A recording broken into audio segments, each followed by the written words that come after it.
Hello everyone, I am Shweta and I have secured rank 193 in UP PCSG examination 2022 and this was my first attempt. और इस video के through I be sharing my journey कि मैंने क्या problems face की, क्या struggles आए हैं और कैसे मैं यहाँ तक पहुँची। So starting with my educational background, so मैं रामपुर से बिलोंग करती हूँ एंड मैंने अपनी स्कूलिंग सेंट मेरीज रामपुर से कंप्लीट की थी in the year 2015। After that, I did my BSc from Rohilkhand university Bareilly in the year 2018। उसके बाद मैंने लॉ परस्यू किया अमरोहा कॉलेज ऑफ लॉ से और लॉ मेरा कंप्लीट हुआ था दिसंबर 2022 में। तो ये जो सिविल जज बनने का सपना था ये मैंने टेंथ में ही देखा था कि मैंने टेंथ में डिसाइड कर लिया था कि मैं सिविल जज बनूंगी क्योंकि मेरे पापा क्लर्क हैं कोर्ट में, तो वो चाहते थे स्टार्टिंग से कि मैं जज बनूं। बट क्योंकि ट्वेल्थ के बाद जिस यूनिवर्सिटी से मैंने एलएलबी किया है वो 5 ईयर का इंटीग्रेटेड कोर्स प्रोवाइड नहीं करवा रहे थे, तो मुझे बीएससी करना पड़ा और मैं बाहर नहीं जा सकती थी पढ़ने के लिए कुछ प्रॉब्लम्स की वजह से। तो मैंने घर पे रहकर ही पढ़ाई की है। जब से मतलब ट्वेल्थ के बाद से मैं घर पे ही रही हूँ अपने एग्ज़ाम क्लियर होने तक। साथ ही साथ मैंने ट्यूशन्स भी पढ़ाए, ट्यूशन्स भी पढ़ाती थी, पढ़ाई भी करती थी और ऐसे करके पूरा प्रोसेस रहा है ये। मैंने अपने इंटरव्यू क्लियर होने तक ट्यूशन्स पढ़ा है, तो लगभग 8 साल से मैं ट्यूशन पढ़ा रही हूँ। तो क्या होता है कि जैसे ही मैंने बीएससी कंप्लीट की मुझे ऐसा लगा कि अब मैं लॉ परस्यू करूँगी तो 3 साल और लगेंगे, फिर पीसीएसजी की तैयारी करूँगी, इससे बेटर ये है कोई शॉर्टकट अपनाते हैं। क्योंकि मैं देखती थी कि ग्रेजुएशन कंप्लीट होते ही मेरे जो कलीग्स थे, स्कूलमेट्स थे, सबकी प्लेसमेंट्स हो रही थी, जॉब्स लग रही थी, तो मुझे ऐसा फील हो रहा था कि मैं शायद पीछे छूट रही हूँ। तो मैंने यूपीएससी की तैयारी स्टार्ट कर दी एंड 2018 के बाद मैंने 1 साल का ब्रेक लिया। मैंने यूपीएससी की तैयारी की लगभग 8 महीने और मेरा प्रीलिम्स क्लियर नहीं हुआ। मैं इतनी ज़्यादा डिमोरलाइज हो गई, मुझे लगा कि मैंने इतनी मेहनत से तैयारी की, मैं दिन रात पढ़ती थी, मुझे माइग्रेन की प्रॉब्लम भी स्टार्ट हो गई थी, बट मेरा प्रीलिम्स क्लियर नहीं हुआ तो मैं बहुत ज़्यादा डिमोरलाइज हो गई। मुझे लगा कि अब मैं कुछ नहीं कर सकती। फिर मैंने साथ साथ आईबीपीएस की तैयारी की, उसके बाद फिर एसएससी की। एक पॉइंट ऐसा आ गया था कि मुझे लगा कि मेरा एग्ज़ाम कोई भी क्लियर नहीं हो रहा था, मुझे लगा कि अब मैं कुछ नहीं कर सकती लाइफ में। मैंने एसएससी स्टेनोग्राफर की तैयारी स्टार्ट की और शॉर्ट हैंड भी सीखा। मेरा वो एग्ज़ाम भी क्लियर नहीं हुआ, प्रीलिम्स ही क्लियर नहीं हो रहा था किसी भी एग्ज़ाम का। तो बहुत ज़्यादा डिवास्टेटेड फील करती थी कि इतने टाइम से तैयारी कर रही हूँ, सब लोग आगे बढ़ रहे हैं बट मैं तो पीछे छूट गई हूँ। तो फिर but destiny had another plans. मुझे लगा कि शायद जो सपना मैंने टेंथ में देखा था मुझे वहीं जाना चाहिए। फिर मैंने 2019 में एलएलबी में एडमिशन लिया और अपने पीसीएसजी की तैयारी स्टार्ट कर दी। 2020 में मैंने एम्बिशन लॉ इंस्टीट्यूट के ऑनलाइन बैच में एनरोल कर लिया था क्योंकि उस टाइम कोविड चल रहा था, तो ऑफलाइन बैचेस चल नहीं रहे थे। तो वो मेरे लिए एक बेनिफिट रहा कि मुझे घर बैठे ही तैयारी करने का मौका मिल गया था। मैं बाहर नहीं जा सकती थी पढ़ाई करने के लिए, मैंने पूरी तैयारी घर बैठ के ही की थी। जब the moment you start preparing for PCSJ, मतलब आपने डिसाइड कर लिया कि अब आप पीसीएसजे क्रैक करेंगे, तब सबसे पहले क्वेश्चन जो एस्पिरेंट्स के मन में आता है वो यही कि वैकेंसीज कब आएंगी, क्योंकि जुडिशरी की जो वैकेंसीज होती हैं ये बहुत इरेगुलर है और स्टेट वाइज रिलीज होती हैं। किसी को नहीं पता कब नोटिफिकेशन आएगा, कब एग्ज़ाम होगा। तो जब आप तैयारी कर रहे हैं और आपको पता ही नहीं कि एग्ज़ाम है कब, तो वो फेज़ ज़्यादा मुश्किल होता है। अम, क्योंकि क्योंकि आपको नहीं पता एग्ज़ाम कब है, कब नोटिफिकेशन आएगा। प्लस हर एक स्टेट की स्ट्रैटेजी अलग होती है। Suppose if you are preparing for UP and UK तो उन दोनों का सिलेबस सेम है, यहाँ पर GS GK law subject same है। बट वही बात की जाए दिल्ली की या फिर राजस्थान की या एमपी की, तो वहाँ पर स्ट्रैटेजी डिफरेंट होती है, वहाँ जीके जीएस नहीं आती। अब नेक्स्ट थिंग आती है कंसिस्टेंसी। जब वैकेंसी नहीं आती और नहीं पता होता कि एग्ज़ाम कब होने वाला है, तब सबसे ज़्यादा प्रॉब्लम जो मुझे फेस करनी पड़ी थी वो थी कंसिस्टेंसी। मुझे ऐसा लगता था कि रोज़ पढ़ना है, अगर ब्रेक आ गया है तो मैं सही तैयारी नहीं कर रही हूँ। Consistency in the sense, suppose हमने 4-5 दिन अच्छे से पढ़ाई कर ली, जो अपने टारगेट सेट किए थे वो कंप्लीट हुए। बट 4-5 दिन के बाद ये नॉर्मल होता है कि एकदम से ब्रेक आ जाता है, और 4-5 दिन के बाद फिर से 3-4 दिन का ब्रेक आ जाता है। तो ये कम्प्लीटली नॉर्मल है। इसको ये मत सोचिए कि आप सही ट्रैक पर नहीं जा रहे हैं।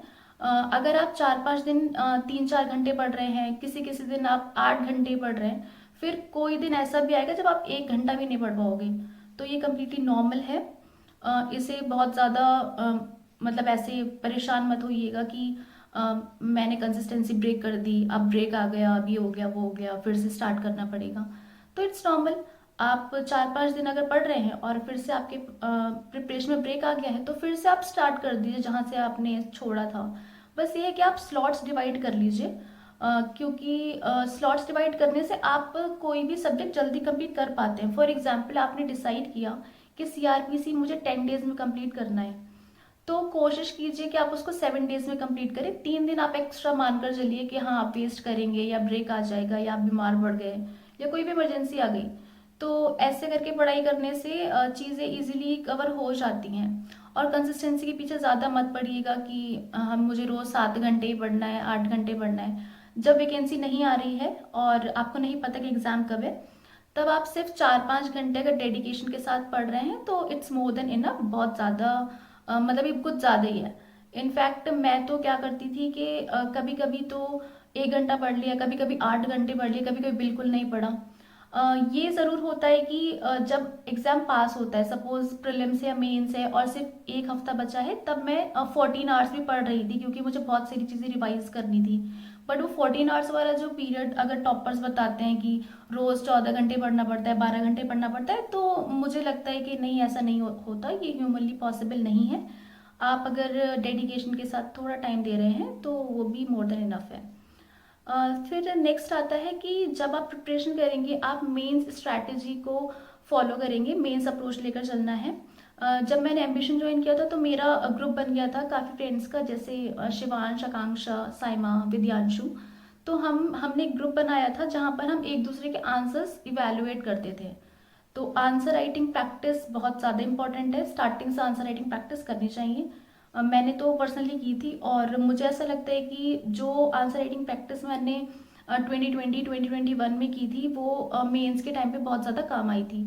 तो जब वैकेंसी नहीं आ रही है तो आप मेंस अप्रोच से पढ़ाई कीजिए और साथ ही साथ बेरेक पे फोकस कीजिए, तो हो जाएगा वो। नेक्स्ट नेक्स्ट प्रॉब्लम आती है एस्पिरेंट्स को। मतलब मुझे क्या प्रॉब्लम आई थी कि मुझे ऐसा लगता था कि सिलेबस कंप्लीट होना चाहिए, बट ऐसा नहीं होता। आपको एग्जाम के 1 दिन पहले पता चलेगा कि आपका सिलेबस कंप्लीट नहीं है, तो ये नॉर्मल है। सिलेबस कभी कंप्लीट नहीं होता, 1 दिन पहले भी लगेगा, कुछ नहीं आता। अगर आप 70% भी सिलेबस कंप्लीट कर पा रहे हो तो इट्स मोर देन इनफ आपको। तो फिर ऐसे ही मेरा 2020 पढ़ाई में गया, 2021 पढ़ाई में गया पूरा, जिसमें मैं अपनी कोचिंग के साथ साथ प्रिपेयर कर रही थी। जैसे कोचिंग में पढ़ाते थे उसका फिर मैं रिवाइज करती थी, पढ़ती थी, मॉक्स लगाती थी, आंसर्स लिखती थी। तो ऐसे करके 2 साल तो निकल चुके थे, 2020 2021। अब आता है 2022। तो ये मेरी लाइफ का सबसे वर्स्ट ईयर रहा है। मैंने मैंने बहुत ज़्यादा प्रॉब्लम्स फेस करी हैं इस ईयर में।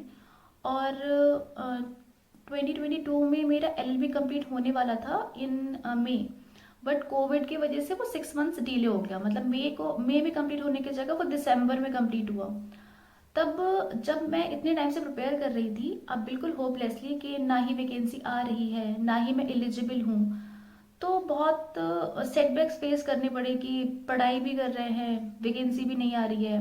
कहीं ऐसा ना हो कि एलएलबी कंप्लीट होने से पहले वैकेंसी आ जाए तो मैं एलिजिबल ना हूँ। काफ़ी सारे स्टूडेंट्स का एक कंसर्न रहेगा। अगर आप एलएलबी में हैं और आपने डिसाइड किया है कि आप जुडिशरी क्रैक करेंगे, तो आप ये सोचते होंगे कि मेरे एलएलबी कंप्लीट होने से पहले वैकेंसी ना आ जाए। तो मैं भी ऐसा सोचती थी, और मैं बार बार प्रे करती थी भगवान से कि प्लीज़ भगवान जी, लॉ कंप्लीट होने के बाद ही वैकेंसी आनी चाहिए, वरना मैं तो एलिजिबल ही नहीं होंगी, मैं एलिजिबल नहीं होंगी, मेरी सारी मेहनत वेस्ट चली जाएगी। और क्योंकि होम स्टेट है तो ऑब्वियसली बहुत ज़्यादा कंसर्न रहती थी।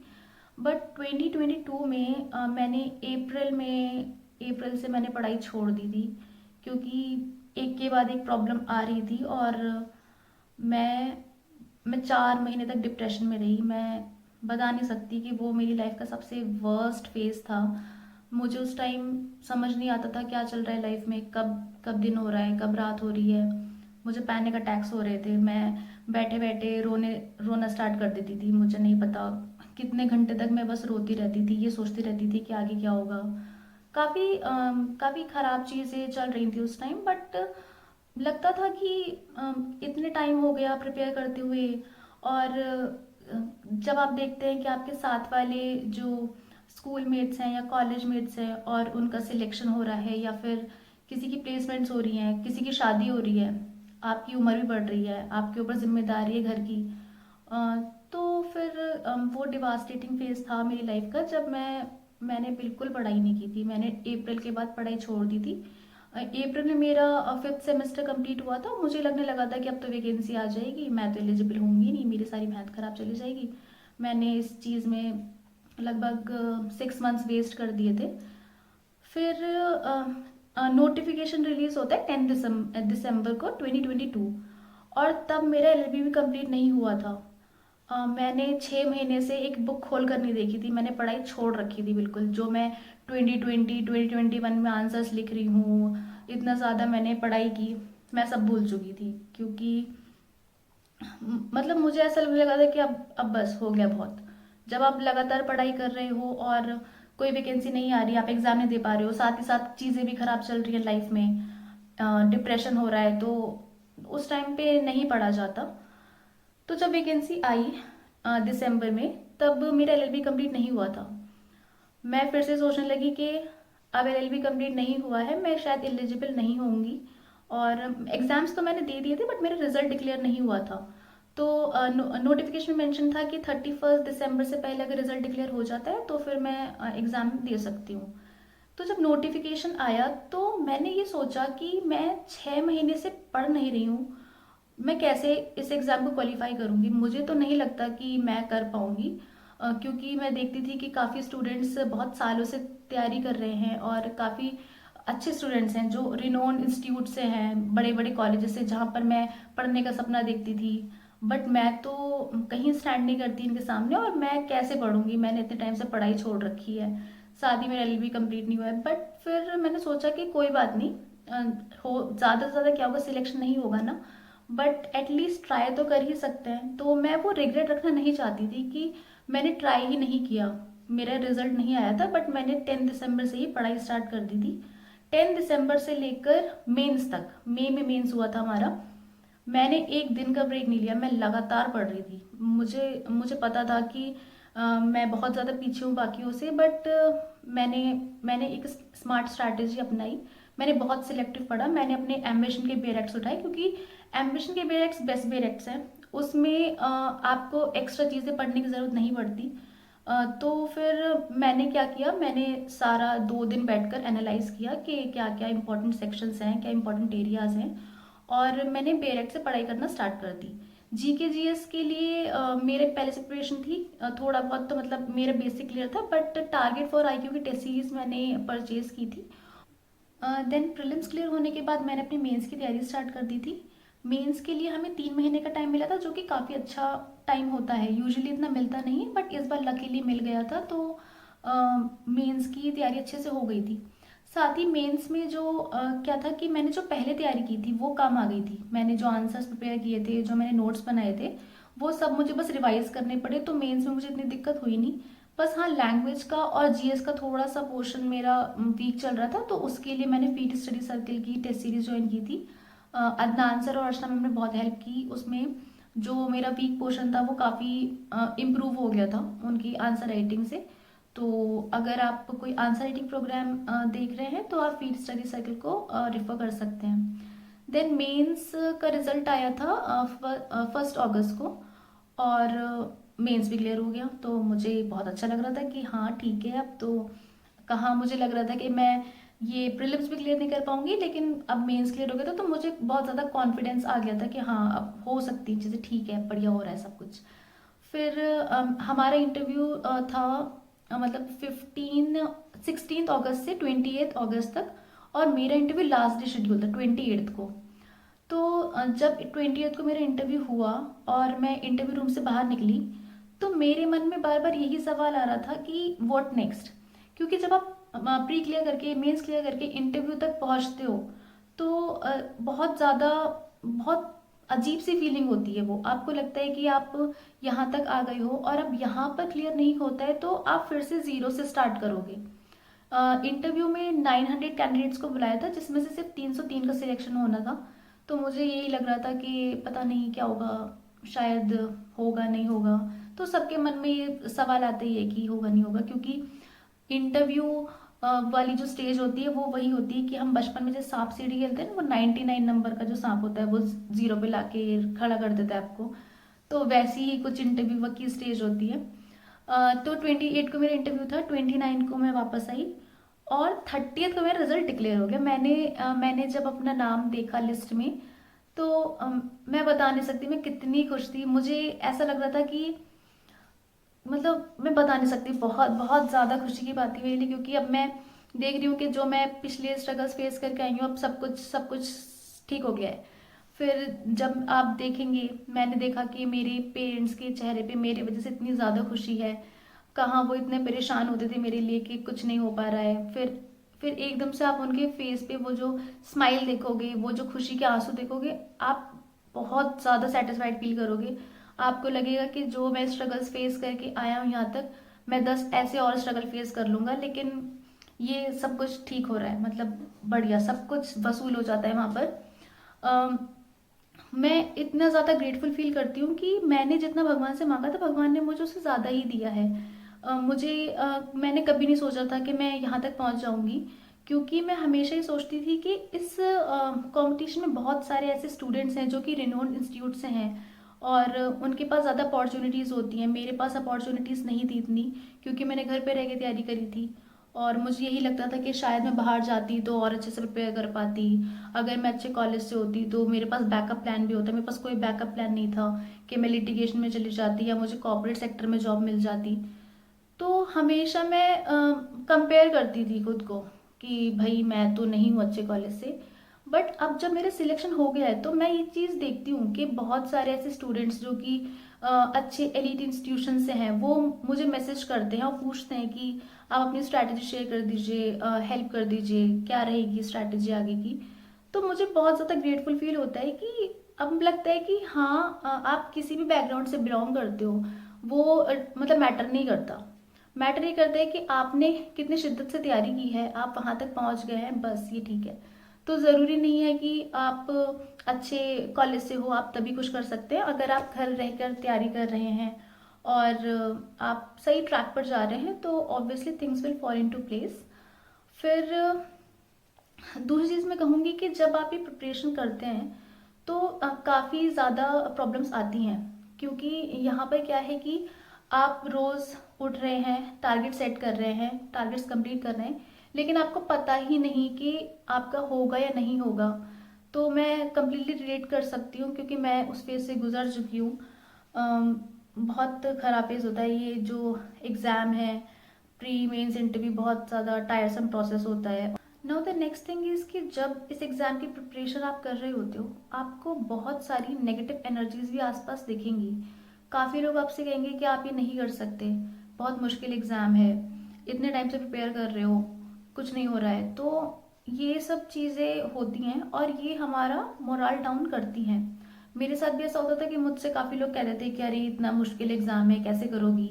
काफ़ी लोगों ने बहुत ज़्यादा वर्थलेस फील कराया, ऐसा लगता था कि शायद अब मैं कुछ नहीं कर पाऊंगी। बट एक एक चीज़ थी जो मुझे लगता था कि वो मैंने कभी गिव अप नहीं किया। मैंने खुद पर भरोसा रखा। मुझे लगता था कि ठीक है, अगर कोई कह रहा है कि नहीं होगा तो कहने दो, इग्नोर कर देती थी मैं। और मुझे पता था कि जब मेरा एग्ज़ाम क्लियर होगा तो यही चीज़ मैं बताऊंगी अपने इंटरव्यू में। मतलब ये चीज़ मैंने मतलब मैनिफेस्ट की थी।